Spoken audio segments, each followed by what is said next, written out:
Good morning. From time to time, when Anne and I are out together, usually when we're on holiday, we will engage in a bit of window shopping.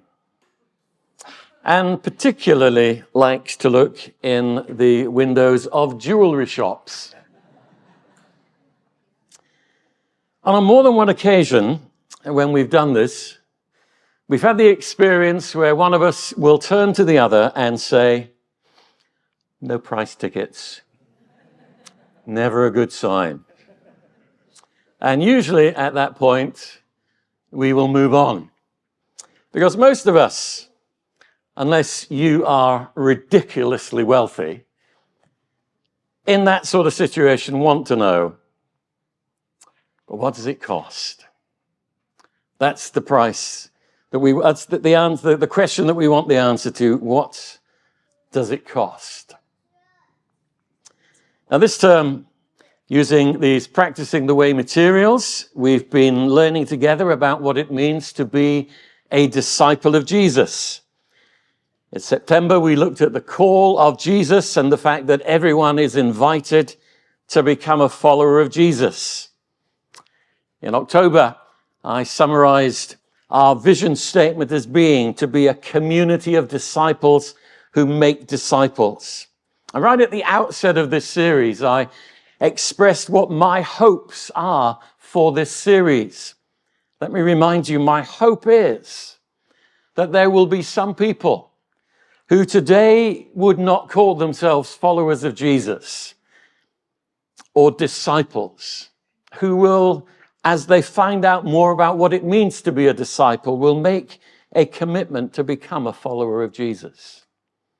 My hope is that there will be some maybe who once started out on the journey of following Jesus, but who maybe gave up on it, will once again hear the call of Jesus and will renew their commitment to be a follower of Jesus.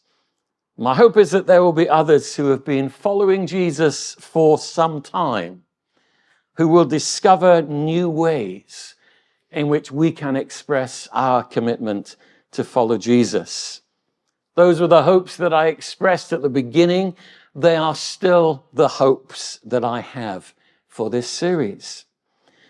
But whichever one of those groups you may find yourself in, whether you have never yet called yourself a disciple of Jesus, whether you once did but drifted away, or whether you are a committed disciple of Jesus looking for new ways in which you might be able to follow him, there is still that question, isn't there? Which is, but what does it cost? And as we will hear in a moment in our Bible readings, this is a question that Jesus himself encourages people to ask. Because this morning what we're looking at is the cost of discipleship. I would be less than honest if I did not say right up front that I really, really struggled preparing this message. Everyone loves to preach on passages that are full of encouragement and full of joy. But the passages that we're going to be looking at today, they are hard passages to preach on. They're hard because there's always the thought, can I really preach on this? Am I living up to it myself? Am I an example of what I'm preaching? And that makes it hard to preach on these passages. Hard because there's always the thought that people will react against something that is challenging. And so my preparation for this sermon took a lot longer than usual. I started early in the week and I'd done some preparation on Tuesday and I put it to one side and I came back to it on Wednesday, put it to one side, planning to finish it on Thursday. And the Thursday morning, as I did my own personal devotions, one of the things that I'm doing at the moment is as well as reading my Bible every day, I always like to have a good devotional book on the go. And at the moment, I'm using this book. Somebody gave it to me as a Christmas gift a couple of years ago. I discovered it in a drawer, so I decided it was time to get it out and read it. It's Reflections from the Writings of Eugene Peterson, one of my favorite Christian authors. And on Thursday morning, before I came back to my preparation for the third time, I read these words. He said, while Jesus' words are always hope-giving and love-deepening, they are not always soothing. Sometimes they are absolutely heartbreaking. Sometimes they are hammer blows that shatter the fond but wrong idea that we cherish, that demolish some dear idol that we don't think we can live without. I found that a really powerful statement, but I actually found it quite helpful in my preparation to think that someone else, Eugene Peterson was a pastor for many years, but someone else had struggled with this fact that the words of Jesus are not always soothing. Sometimes they come like hammer blows. And it may be this morning that something that you hear in the scriptures, and then as we open that together, you will not find soothing. It may come as a hammer blow, but don't forget the first line. Jesus' words are always hope-giving. There is always hope within them. And so with that as a sort of a health warning, we're going to have our Bible reading now, which Jane is going to come and read for us. Thank you, Jane. This morning's reading is from Luke chapter 14, verses 25 to 33.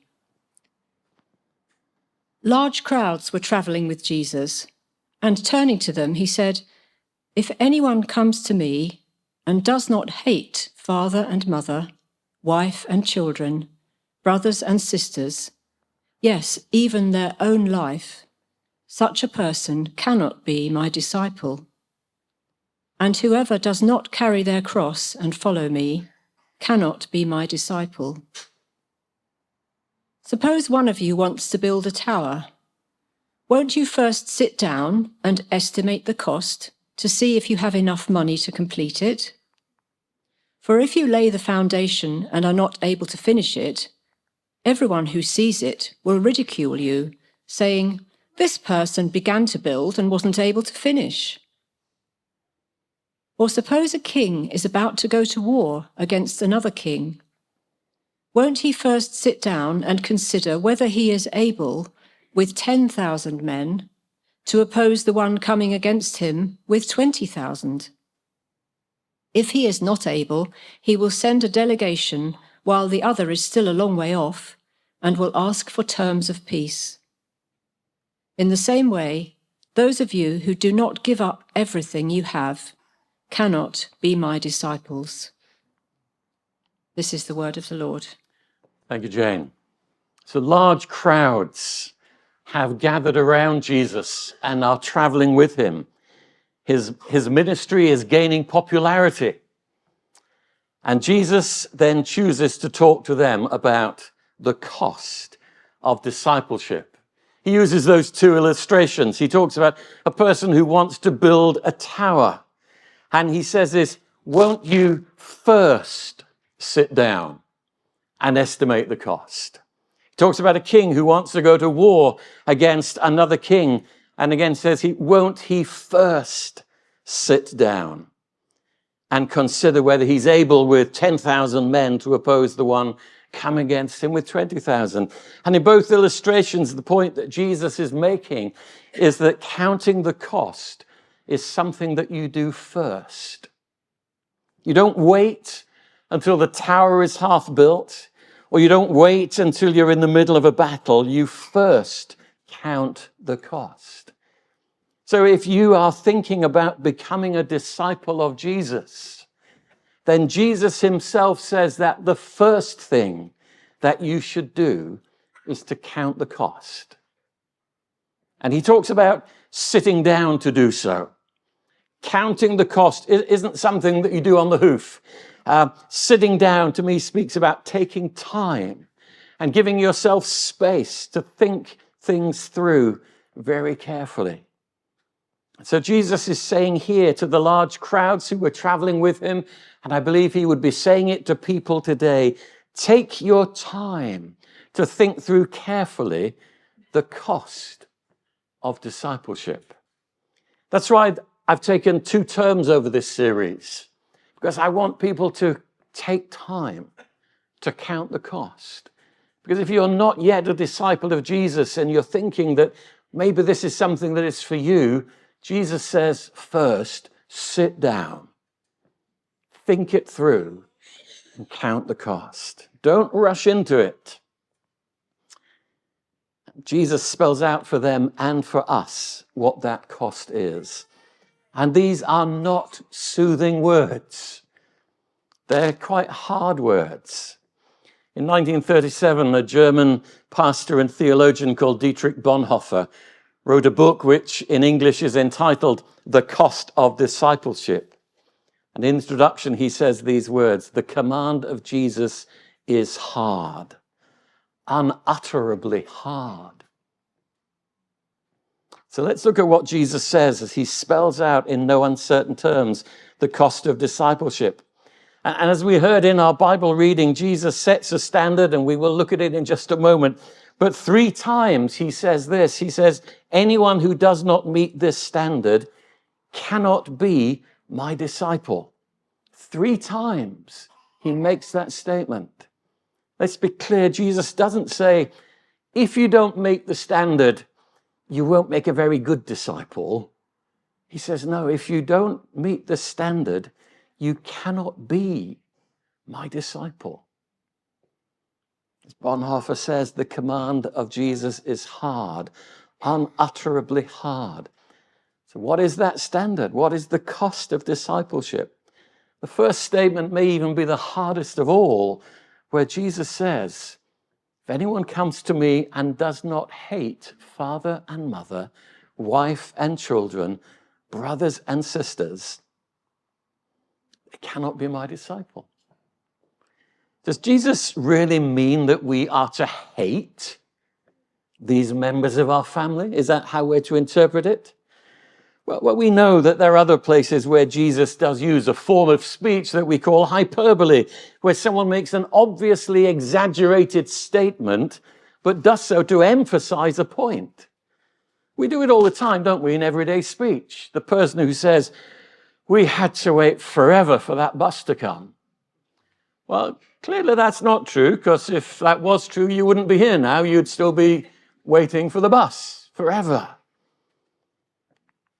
When you are about to go on a flight and you lift your wife's suitcase, you might say, wow, this weighs a ton. Well, it doesn't. It's under the 23 kilogram limit, but it feels like it weighs a ton. But the point about hyperbole is there's truth in it. It was a really long wait for that bus. It's a very, very heavy suitcase that you're trying to lift. But you overstate it, you exaggerate it to make the point. And I think that's what Jesus is doing here. He's making the point that being disciples means we are called to love Jesus far more than we love any other member of our family.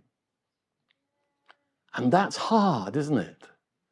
To love Jesus far more than we love any other member of our family.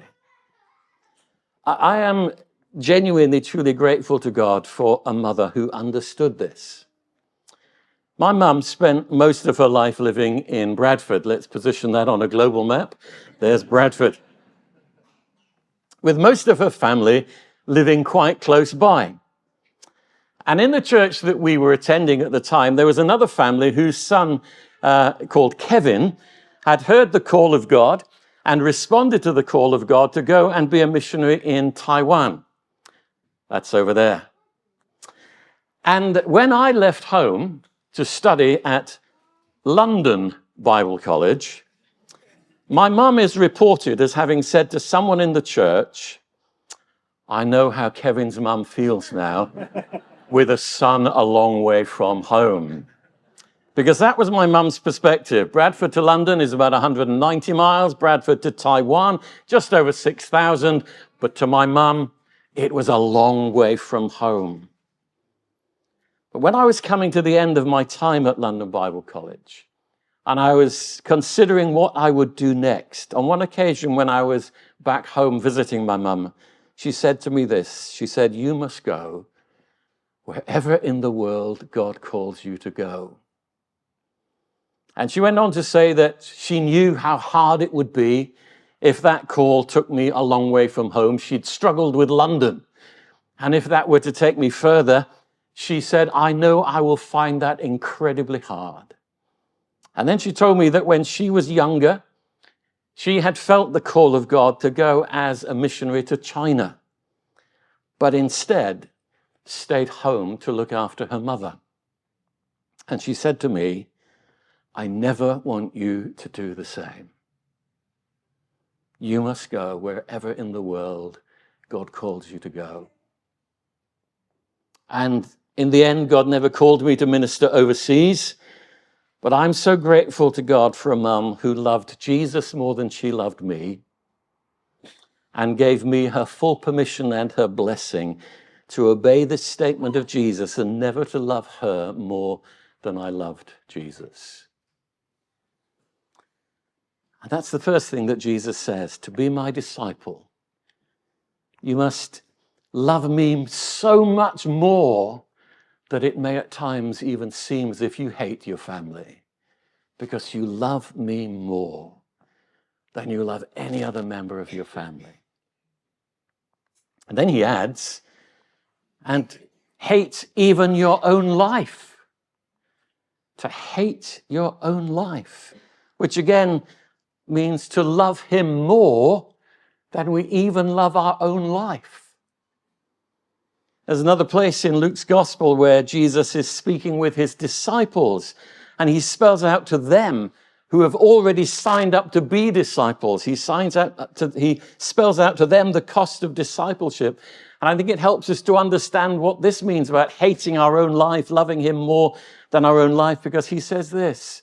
He said to them all, and in the context, that's his disciples, whoever wants to be my disciple must deny themselves, take up their cross daily, and follow me. For whoever wants to save their life will lose it. But whoever loses their life for me will save it. I think that helps us to understand a little bit more of what Jesus means when he talks about even hating our own lives, loving him more than we love our own life. He talks about there, we must deny yourself. What does that mean? I think to deny yourself means you never put your own needs, your own desires, or your own plans above following Jesus. His will comes first. Paul, when he was writing to Timothy, says that in the last days there will be terrible times. And the first thing that is in his list of terrible things that will happen in the last days is this: people will be lovers of self rather than lovers of God. And to Paul, that was one of the worst things that could happen, that people would be lovers of self rather than lovers of God. The call to be a disciple starts with a call to us to deny ourselves. And then another phrase from the same verse where he says, to take up their cross daily. When Jesus was bringing this teaching, he was in Galilee, and the people in Galilee would actually have been used to seeing people carrying crosses. Because the Jewish historian Josephus records how in one rebellion against Rome, 2,000 of the rebels, many of them from that northern area of Galilee, were crucified. And it was the Roman practice to make a person carry their own cross to the place where they were to be crucified. And so they would have been used to seeing people carrying crosses. And when they saw a man carrying a cross accompanied by Roman soldiers, they knew what it meant. That man was on a one-way journey to the place of his death. A moment ago, we thought about Jesus saying that we should hate our own lives. Here, what Jesus says, I think, explains what that means. It's about laying down our own lives. If denying ourselves is about not putting our own needs and our own desires and our own plans above following Jesus, then taking up our cross is about not even putting our own life above following Jesus. Now, for some people, over the years, that's been literally what they've done. They have laid down their life for Jesus. there's time at the end, I'll tell you about someone that I knew who did that. But for most of us, it won't mean literally laying down our lives, because Luke says we are to do this daily. And if it meant literally laying down your life, you can only do that once. He says this is something you have to do on a daily basis. So he's clearly meaning here that it's something that we choose every day to say to Jesus, my life is laid down for you. It means that being a disciple of Jesus is a decision that we renew on a daily basis. I'm sure that many of us have enjoyed listening to a gospel choir singing the gospel song, "Oh Happy Day." It's been used in a variety of settings. I've heard it sung at weddings and various places. But did you know that, in fact, the words that they're singing are actually just the chorus from a much older hymn, a hymn that was written by a man called Philip Doddridge. He lived from 1702 to 1751, hence the way in which he is dressed and the hairstyle. So this is not a modern song. This is not actually a modern gospel song. This is an old hymn. And Philip Doddridge was a minister, and he had a particular practice that whenever he preached, or on many occasions, I don't know whether he managed to do it every time, but whenever he preached, he would end with a newly written hymn that was a summary of what he had just preached on. I envy that ability, really, at the end to say, this is what I preached on, and here's a hymn what I wrote, which will sum it up for you. And so this hymn that Philip Doddridge wrote, Happy Day, is all about his choice, or as to use his words, his vow to become a follower of Jesus. Because the first verse says, "Oh, happy day that fixed my choice on thee, my Savior and my God." That's what made it a happy day. Yes, people sing it at their weddings, and we pray that that will be a happy day for them. But that's not what he was talking about. He was talking about the day that he decided to become a follower of Jesus. And then the last verse says this, "High heaven that heard the solemn vow, that vow renewed shall daily hear." That vow renewed shall daily hear. That's what it means to lay our life down daily. Some of you will know I've said it before. I have a little practice when I get up in the morning. I have a ring that I put on. It's my wedding ring. It reminds me of Anne, so I pray for Anne and other members of the family. I used to have a ring that I wore on this finger, my granddad's ring. Old age and arthritis means I can't get it on any longer, so I don't wear that one, but that is where I used to pray for the rest of my family. I have a watch that I put on, and I pray as I put my watch on that God will help me to use the time rightly. But then there's a cross that I wear around my neck. You can't see it. I also happen, for good measure, to carry a holding cross around with me all the time. So every time I put my hand in my pocket, I encounter that. But when I put the cross on in the morning, most days when I remember in my thoughts, I'm saying, Lord, let me not just wear this cross, but let me, as you said, carry my own cross, bear my cross, and be a follower of Jesus. Because it's a daily commitment.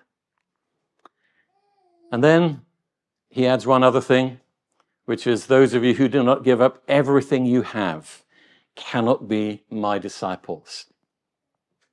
Isn't time to unpack that. We'll just add it to the list. There it is on the list. Jesus says, to be my disciple, you must hate your family. In other words, love him more than you love any other member of your family. Hate your own life. In other words, love him more than you love your own life. Deny yourself, your needs, your plans, your desires. Take up your cross daily. Give up everything you have and follow him. That is the cost of discipleship. As I said earlier, these are not soothing words.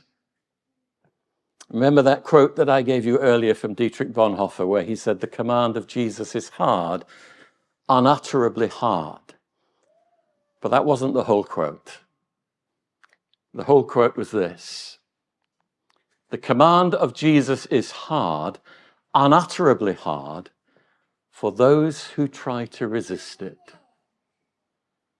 But for those who willingly submit, the yoke is easy and the burden is light, which is where we started the series back in September, looking at that verse. The standard that Jesus sets for being a disciple seems unutterably hard until you accept it. But when you willingly submit, the yoke is easy and the burden is light. I said that if there was time, I would tell you about someone who, for me, is a wonderful example of everything that I've spoken about. And it's quite appropriate to do so today, because as we remembered at our 8:30 service, those of you who tuned into the 8:30 would know that today is the day that we mark All Saints' Day. To be strictly accurate, All Saints' Day is the 1st of November, but the lectionary of the Church of England says that you can choose to mark All Saints' Day today, on Sunday, and so we chose to do that at 8:30, and we'll do it here now. We're marking All Saints' Day because All Saints' Day is the day we remember and we give thanks for those who have died in faithful service of the Lord, those who have laid down their lives as followers of Jesus. So let me tell you about Mary Fisher. When I was a student at London Bible College in the 1970s, Mary was also a student there. She was a couple of years ahead of me. For a short time, we were in the same pastoral group. That was a sort of a small group that the college set up for pastoral care. So Mary and I were for a time in the same small group. One of the things that we had in common was the fact that at the time we were both members of the Elim Pentecostal Church. Mary left college a couple of years before me and went to serve with the Elim Church as a missionary in what was then Rhodesia, now Zimbabwe. And that decision in itself was not without a cost for Mary, because it meant that she left behind her mother, who was living alone in Caerphilly in South Wales. And this was at a time when Rhodesia was in civil war. And on Friday, the 28th of June, 1978, the mission station where Mary was serving was attacked, and she and other missionaries there were brutally assaulted. 12 people were killed that day, 8 adults, 4 children, including a 3-week-old baby. Mary herself was badly injured, but managed to crawl into the surrounding bush area where she was later found unconscious. And I remember on the 25th of June bringing this to the church where I was pastor, and we pleaded with God for Mary to live. But I would now say by the grace of God, she did not, because she had been blinded in the attack. And actually, Mary died in hospital on the 30th of June. 28 years old.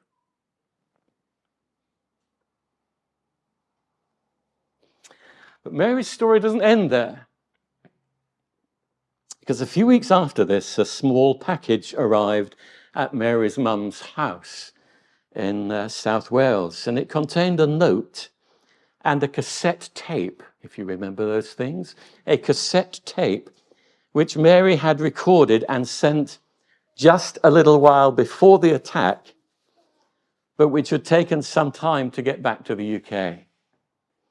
And on the tape, she spoke and she told her mum that she knew things were not looking good where they were, and that staying there could be dangerous. In fact, she told her mum that the Elim Mission Board had offered everyone the opportunity to leave because it was so dangerous. But Mary said, we all feel that this is where God has called us to be, and so we've all decided to stay. And then on the tape, she picked up her guitar and she sang to her mum a song from Youth Praise 2. Who's old enough to remember Youth Praise? One or two of you do. Youth Praise 2, the orange one, not Youth Praise 1, the green one. And from Youth Praise 2, she sang the song that was based on these words from Philippians. For me to live is Christ, to die is gain. To hold his hand and walk his narrow way, there is no peace, no joy, no thrill, like walking in his will. For me to live is Christ, to die is gain. And even in that moment after Mary's body had been buried, her mum was able to listen to her daughter's voice saying, for me to live is Christ, to die is gain. But the story doesn't really even end there. Within days of the news breaking about the deaths of these 13 people, more than 13 members of the Elim Church in the UK rang the missions board to say, we will go and take their place. We will go and serve where they were serving. And in the following year, more people put themselves forward for missionary service in the Elim Church than in any previous year. And the work of the gospel spread amazingly. So today, on All Saints' Day, it's good for us to remember people like Mary Fisher, who both in her life and in her death, there she is listed with the other 12 people who on that day had their lives taken from them. Mary, who both in her life and her death was a wonderful example of someone who understood the cost of discipleship, someone who took to heart and lived out what Jesus says, that to be his disciples, we must deny ourselves, take up our cross, and follow him. Now, I talked about how I tried to prepare on Tuesday and then held it over to Wednesday, and then I did it on Thursday, and then I came back to it on Saturday again and rewrote parts of it on Saturday. And then yesterday evening, as we were gathered here for our prayer and worship evening, I was sitting on a seat somewhere about there, and as we were praying, I found myself praying something that actually I felt was God giving me the last point for my sermon. And I found myself praying that as you hear what I've talked about, the cost of discipleship, you see, when you hear about the cost of something, you can react in one of two ways. You can hear that the cost of something is really high, and you could say, no way would I ever pay that price. Or you can hear the cost of something, and you can say, wow, if it is that valuable, I must have that above everything else. I must have it if it is that valuable. And Jesus told the parable, didn't he, of the man who found treasure in a field and went and sold everything that he had so that he could own that treasure in the field. The man who was a pearl collector who found that one pearl of great price, who went and sold every other pearl and everything he had just to possess that one.